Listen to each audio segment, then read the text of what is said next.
In brightest day, in blackest night, no evil shall escape my sight. Let those that worship evil's might beware my power.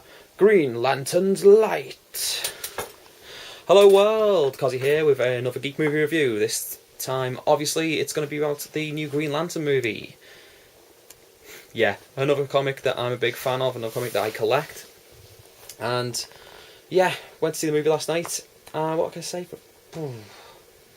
It's okay. Such a shame that all I can say is it's okay. It's like a 3-star movie. It's comes on the back of what's been a great year again for comic book movies with Green Hornet, Thor, and X-Men First Class, which are all brilliant movies. If you haven't seen them already, please go and see them. They are great. And this is only good to okay. There's a lot of reasons why that is. First of all, casting. Now, I am, for people that know me in particular, I'm a big fan of Ryan Reynolds. I think he is a funny guy. He is a good actor. Proved that with stuff like Buried. And yeah, was really hoping that this was going to be a big movie for him. I know he's a comic book fan, so yeah, he's pushing to be in some DC movies. Ended up as Hal Jordan, and he doesn't quite fit. He would have been a fantastic Wally West version of the Flash. I think that is the role on the DC side that he would have been perfect for, and it's just a shame that he's not quite what you'd expect from Hal Jordan. He just doesn't quite fit. He's good. He doesn't do anything wrong. He just doesn't seem quite right. Shame, because Ryan, I'm still a big fan, and I'm hoping that this Deadpool movie gets made eventually, because that's going to be awesome. Just saying. Anyway, yeah, back to casting. Secondly, Blake Lively. One thing I'll say about Blake Lively is that she is amazingly hot. I mean, she's just hot. She's just hot in every way. I wanted to touch her with my Green Lantern energy constructs. But she can't act. She really wouldn't. Not watching that terrible show that she's in, because I'm not a teenage girl. I didn't really know much about her. But yeah, so wouldn't. They obviously picked her because she's pretty, which is fair enough. I didn't mind looking at her for the movie. I just kept thinking, why are you an actress? Because you're not very good at it. Not that I would be any better, but yeah, if you're in a Hollywood blockbuster, you expect someone to be able to act. The rest of the casting was great though. Mark Strong as Sinestro really worked. I thought that was excellent. Really good casting. It came across as the Sinestro I expect from the comics on the big screen. Brilliant. Michael Clark Duncan as the voice of Kilowog was great. Peter Sarsgaard as Hector Hammond was brilliant. So, it was just hit and miss really, the casting. There was some really good choices and some that just weren't quite there. Shame that two of them are two of the main characters of the movie. CGI, which obviously is a big thing in a movie like this. $200 million spent by Warner Brothers on this movie. I would guess a hell of a lot of that is spent on CGI, and CGI's hit and miss as well. A lot of it looks like the CGI you would expect from late 90s, early 2000s. Especially the costumes. Those costumes are terrible. Just put them in actual costumes. The CGI costumes, they make the characters' heads look like they're floating around. So, whoever had that idea, I don't know. Warner Brothers, have a word, because it didn't really work. The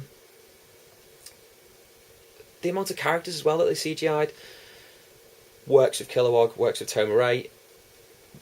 But they needed more scenes. They needed more depth, more background to them. Some of the other characters who got very little in the way of screen time on the Green Lantern Corps side. What was the point of having all these character modules of characters that people know from the comics? I mean, you can see from the poster behind me, there's a hell of a lot of characters. For example, Boudica, who you see for literally about 2 seconds in the movie. She's not introduced, no one talks about her, that's it. It's like, oh look, there's a character. Little nod of the cap. We spent all this money on CGI, what a waste. Oa looks okay, but not brilliant. the Guardians of the Universe. Looked a bit weird. Yeah, just a bit weird. But hey, it was obviously artistic interpretation. This film is a bit weird. It's a sci-fi superhero movie, for God's sake. But for the amount of money they've obviously spent on CGI, I think a lot of it... Well, I'd like to know where a lot of it went, because the CGI isn't brilliant. Energy constructs look good, though. So, congrats on that, at least, I suppose. Plot. The plot of the movie, if it had just followed Secret Origin, which is the comic book by Jeff Johns... if you haven't read it, go out, buy it, get it from your local library, wherever, read it, it's brilliant. That's what the movie should have been. If they followed that, we'd be talking maybe about a 4 or 5 star movie, not a 3-star movie. Too much of the movie is spent on Earth, not enough on Oa. Not enough time is given to those characters, as I've already said, on Oa, especially Kilowog and Toma Ray, who could have had a much bigger role in this movie but didn't. And Sinestro, I thought that there'd be much more of Sinestro, because he's obviously a very important character to the Green Lantern mythos, and he's very important in the origin story and also the future, if they're going to have sequels for this movie. But yeah, not enough time with any of those characters. A lot of time spent on Earth working out, oh, shouldn't I be Green Lantern? Oh, help me, my random human friends, and Carol Ferris. Which, yeah, doesn't need. We obviously need some of that, but not as much as was actually in the movie, unfortunately. Parallax. Oh my god, Parallax. Maybe should have mentioned this in the CGI as well.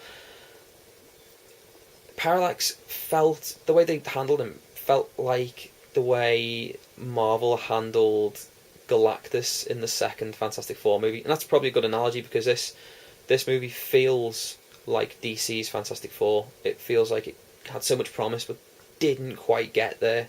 Wasn't quite what you would expect.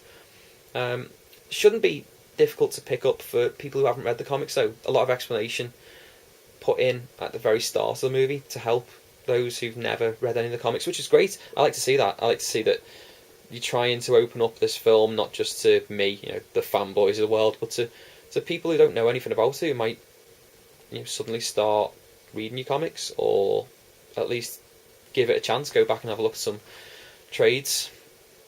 For those who don't know, trades means trade paperbacks. But yeah, overall, this film just lacked something. Oh, there was some nice little nods to people who read the comics, like when the dogfight scene at the very start, and Carol, her call sign is Sapphire. I like that. I do like when you do stuff like that. Marvel's obviously better at it. For anyone that's seen Thor will know that.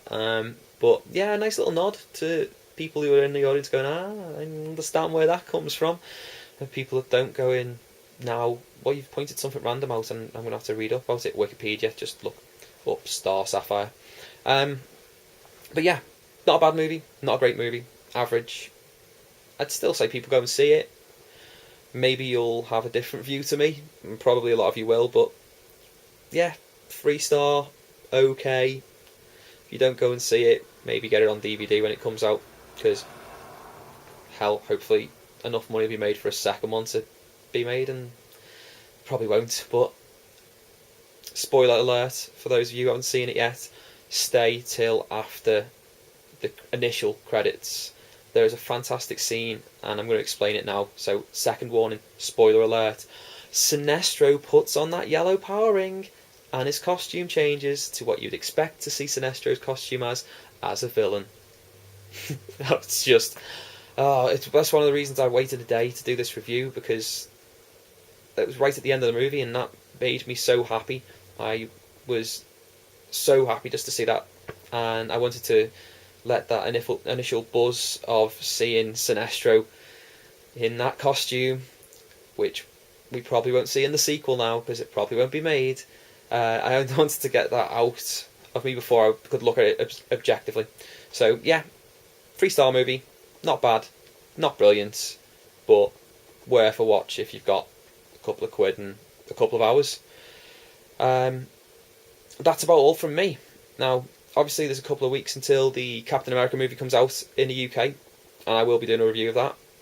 But in the meantime, keep an eye on my channel, because I'll probably be doing some bits and bobs of other geeky movie reviews, maybe not cinematic releases, but for stuff that have come out recently to DVD. Some stuff that hasn't come out in the cinema but it's on DVD even. Who knows? You have to wait and see. If you like this, obviously click that like button under there, favourite, comment, and make sure you subscribe to me. So that's all from me. I'll see you all soon.